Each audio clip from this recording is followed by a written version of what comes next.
ഒരു കാര്യമുണ്ട്. നമ്മളോട് ചെയ്യുന്ന അനീതി നമ്മളെങ്കിലും തിരിച്ചറിഞ്ഞിട്ടില്ലെങ്കിൽ നമ്മളൊക്കെ മണ്ടന്മാരാണെന്ന് ആളുകൾ തെറ്റിദ്ധരിക്കുമെന്ന് അദ്ദേഹം പറയുന്നുണ്ട്. ജീവിതത്തിലുടനീളം പല സമയങ്ങളിൽ SC വിഭാഗങ്ങൾ ഫണ്ട് തട്ടുന്ന ആളുകളാണെന്നും അവർ കള്ളന്മാരാണെന്നും ഒക്കെയുള്ള പരാമർശങ്ങൾ കേട്ട് വളരുന്ന വ്യക്തികളെ സംബന്ധിച്ച് ഇത്തരത്തിലൊരു പരാമർശം, അതായത് എനിക്കതിന് യാതൊരു സംശയവുമില്ല, വളരെ കൃത്യമായി അദ്ദേഹം പറഞ്ഞിട്ടുള്ളത് ഈ പണം എടുത്ത് ഓടുന്നു കൊണ്ടുപോകുന്നു എന്നുള്ള നിലയിൽ അടക്കമാണ് അദ്ദേഹം പറഞ്ഞത്. ആ പ്രസംഗത്തിൽ ഒരു സ്ഥലത്തും ഉദ്യോഗസ്ഥ വൃന്ദത്തെ കുറിച്ചാണെന്ന് അദ്ദേഹം പറഞ്ഞില്ല, മറിച്ച് SC വിഭാഗങ്ങളെ എന്ന് തന്നെയാണ് പറഞ്ഞിട്ടുള്ളത്. നമ്മൾ ഇങ്ങനെയൊന്ന് ആലോചിച്ച് നോക്കൂ. മുന്നോക്ക സമുദായ കോർപ്പറേഷൻ കേരളത്തിൽ ഒരുപാട് പദ്ധതികൾ നടത്തുന്നുണ്ട്. ഏതെങ്കിലും ഒരാൾ കയറി ചെന്ന് പറയുകയാണ് മുന്നോക്ക സമുദായ കോർപ്പറേഷന്റെ ഫണ്ടുകൾ അഴിമതി ഉണ്ടാവാനുള്ള സാഹചര്യമുണ്ട്, പണം കിട്ടുമ്പോഴേക്ക് അതും ബ്രാഹ്മണ നായന്മാരെന്ന് പറയാമെന്ന് വിചാരിക്കുക. അത് എന്തൊരു അട്രോഷ്യസ് ആയിട്ടുള്ള സ്റ്റേറ്റ്മെന്റ് ആണ്. സമാനമായിക്കൊണ്ട് ഒരു വിഭാഗത്തിനെയും, ഏത് വിഭാഗവും ആയിക്കോട്ടെ, ഒരു വിഭാഗത്തിനെയും ബ്ലാങ്കറ്റ് ആയിക്കൊണ്ടുള്ള റിമാർക്സുകൾ നമ്മൾ ഒരു കാരണവശാലും നടത്തരുത്. നമ്മൾ നടത്തുന്നുണ്ടെങ്കിൽ അത് ഡാറ്റയുടെ ബേസിസിൽ, മുൻകാല പരിചയത്തിന്റെ ബേസിസിൽ, വ്യക്തി അധിഷ്ഠിതമായിട്ടുള്ള പരാമർശങ്ങളായിരിക്കണം നടത്തേണ്ടത്. അല്ലാത്ത പരാമർശങ്ങൾ നടത്താൻ ഗുരുതരമായി ആ വിഭാഗങ്ങളെ സിമുലേറ്റ് ചെയ്യപ്പെടുന്ന കാര്യത്തിൽ യാതൊരു സംശയമില്ല. ഒരു കാര്യം, ഞാൻ അടൂരിന്റെ വാക്കുകൾ അദ്ദേഹത്തിന്റെ ഉദ്ദേശശുദ്ധി അതൊരു തർക്ക വിഷയമായി അവിടെ നിൽക്കട്ടെ. അതിന് മുമ്പ് ഒരു കാര്യം, അടൂർ പരാമർശിക്കുമ്പോൾ പറയുന്ന ഒരു കാര്യമുണ്ട്. ഞാൻ മുഖ്യമന്ത്രിയോട് മുമ്പും പറഞ്ഞിരുന്നു ഇതൊരു അഴിമതിക്ക് ഇടവെക്കുന്നുണ്ട്. അതായത് ഒരു അഴിമതി ഏതെങ്കിലും തരത്തിൽ ഇതിൽ നടന്നിട്ടുണ്ടോ, അതിനുള്ള ശ്രമമുണ്ടായി എന്ന തോന്നലോ ബോധ്യമോ അടൂരിന് ഇത് പറയുമ്പോൾ ഉണ്ടായിരുന്നു. അങ്ങനെ ഒരു അനുഭവം ഈ പദ്ധതിയുമായി ബന്ധപ്പെട്ട് ഈ സിനിമാ പ്രവർത്തകരിൽ നിന്നും മറ്റോ താങ്കൾക്ക് ബോധ്യപ്പെട്ടിട്ടുണ്ടോ? അല്ല, ഞാൻ പറയുന്നത് ഏതെങ്കിലും രീതിയിൽ മാധ്യമങ്ങൾ അതിനെ വളച്ചൊടിച്ചതാണെങ്കിൽ അടൂർ ഗോപാലകൃഷ്ണൻ ഡിഫമേഷന് പോട്ടെ, അതല്ലെങ്കിൽ ഏതെങ്കിലും രീതിയിൽ അദ്ദേഹത്തിന്റെ പ്രഭാഷണം ഇത്തരത്തിലല്ല ഉദ്ദേശിച്ചതെങ്കിൽ അദ്ദേഹം കൃത്യമായി നിയമ സംവിധാനങ്ങൾക്ക് മുമ്പ് വിശദീകരണം തരട്ടെ എന്ന് തന്നെയാണ് കരുതുന്നത്. മറ്റൊരു മീറ്റിംഗ് ഉള്ളതുകൊണ്ട് തൽക്കാലം ഒന്ന് ലീവ് ചെയ്യാണ്. ശരി, ദിനുവയിൽ അടക്കമാണ് പ്രതികരിച്ചത്. എന്തായാലും അടൂർ ഗോപാലകൃഷ്ണൻ്റെ വാക്കുകൾ വലിയ രീതിയിൽ ചർച്ച ചെയ്യപ്പെടുകയാണ്. അടൂർ സിനിമയുടെ വലിയ വിശാലമായ ലക്ഷ്യം മുൻനിർത്തി പറഞ്ഞ വാക്കുകളാണ് എന്ന വാദം ഉന്നയിക്കുന്നവരുണ്ട്. അതല്ല, പക്ഷേ അടൂർ ബോധപൂർവമായി പട്ടികജാതി വിഭാഗങ്ങളെ ബോധപൂർവമായ വാക്കുകൾ പരാമർശിച്ചതിന് പിന്നിൽ മറ്റു ചില ലക്ഷ്യങ്ങളും അടൂരിനുണ്ടായിരുന്നു എന്ന വാദ്യമുണ്ട്.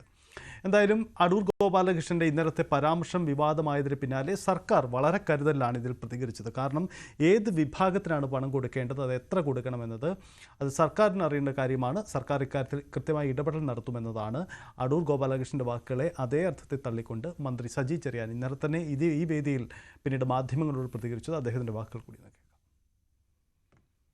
എല്ലാ ബഹുമാനവും എനിക്ക് അടൂർ സാറിനോടുണ്ട്. സാറ് പറഞ്ഞെല്ലാം നല്ല സജഷനാണെങ്കിൽ ഈ SC വനിത സാറേ ഇപ്പോൾ സിനിമ എന്ന് എടുക്കാൻ ഈ 1.5 കോടിയോടൊന്നും പറ്റത്തില്ല. പ്രശ്നം അതാണ്. സാറ് പറഞ്ഞ ശരി, 50 ലക്ഷം വെച്ച് 3 പേർക്ക് കൊടുക്കണമെന്ന് ആഗ്രഹമില്ല. 25 ലക്ഷം വെച്ചത് കുറച്ചുകൂടി വിലവായി കൊടുക്കണം നമുക്ക് ആഗ്രഹമുണ്ട്. പക്ഷേ എന്താ ചെയ്യുന്നത് വെച്ചാൽ ഇതൊന്നും ഈ 1.5 കോടി എന്ന് പറഞ്ഞാൽ തന്നെ ഈ എടുത്ത ആളുകൾ വെള്ളം കുടിച്ച് കിടക്കുക. കാരണം അത്ര പ്രയാസമില്ല അവർ. ഇപ്പോൾ എടുത്തതിന് പൈസ കൊടുക്കാൻ നമ്മുടെ കയ്യിൽ ബുദ്ധിമുട്ടുണ്ട്. വനിതകൾ, പട്ടികജാതി വിഭാഗങ്ങൾ, പിന്നോക്കം നിൽക്കുന്നവർ, സാമ്പത്തിക ബുദ്ധിമുട്ടുള്ള അവർക്ക് സിനിമയുടെ മുഖ്യധാര വേണം. സാർ, ഇത് ഞങ്ങൾ തീരുമാനിക്കുമ്പോൾ കൃത്യമായ ഒരു കമ്മിറ്റി ഞങ്ങൾ കോൺസ്റ്റിറ്റ്യൂട്ട് ചെയ്തു.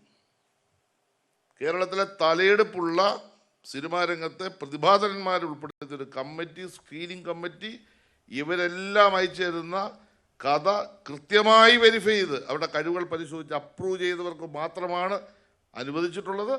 അവരെടുത്ത സിനിമ, ഇത്രയും സിനിമകളും അതിപ്രഗത്ഭമായ മൂല്യബോധമുള്ള മികച്ച സിനിമകളാണ് സാർ അവരെടുത്തിട്ടുള്ളത്.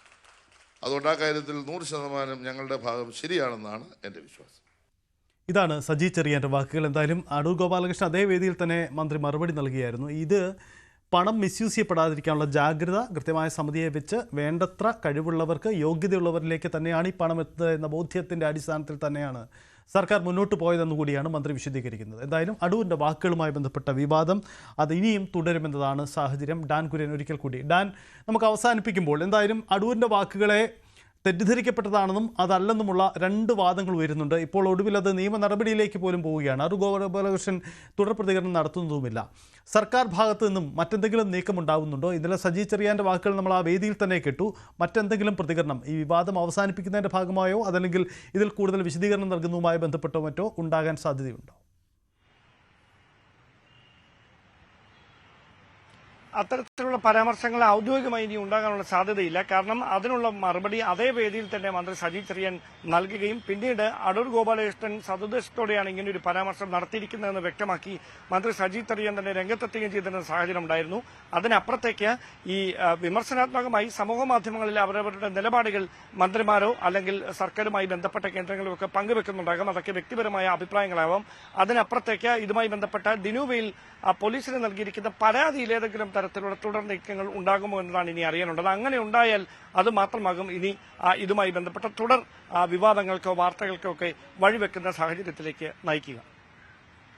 അതാണ് സാഹചര്യം. എന്തായാലും അടൂർ ഗോപാലകൃഷ്ണന്റെ വാക്കുകൾ അതുണ്ടാക്കുന്ന രാഷ്ട്രീയ ചർച്ച ചെറുതല്ല. ഇതാദ്യമായിട്ടല്ല അടൂർ ഗോപാലകൃഷ്ണന്റെ പ്രസ്താവനകൾ വിവാദത്തിൽപ്പെടുന്നത്. മുമ്പ് പലവട്ടവും അദ്ദേഹത്തിന്റെ വാക്കുകളുണ്ടായിരുന്നു. ഒരുപക്ഷേ സിനിമയുടെ വിശാലമായ സിനിമയുടെ വികസനം അല്ലെങ്കിൽ സിനിമയുടെ നന്മ എന്ന ലക്ഷ്യം നിർത്തിയാവാം വിഖ്യാത ചലച്ചിത്രകാരൻ അടൂരിൽ ഈ വാക്കുകൾ പ്രയോഗിക്കുന്നത് എന്ന് വാദമുയർത്തുന്നവരുണ്ട്. എന്നാൽ അതല്ല അടൂർ ഗോപാലകൃഷ്ണനിലെ സവർണബോധമാണ് ഇത് പറയിക്കുന്നത് എന്ന മറുവാദവുമുണ്ട്. എന്തായാലും വലിയ വിവാദമാണ്. ഒടുവിലത് നിയമ നടപടികളിലേക്കും കടക്കുന്നു.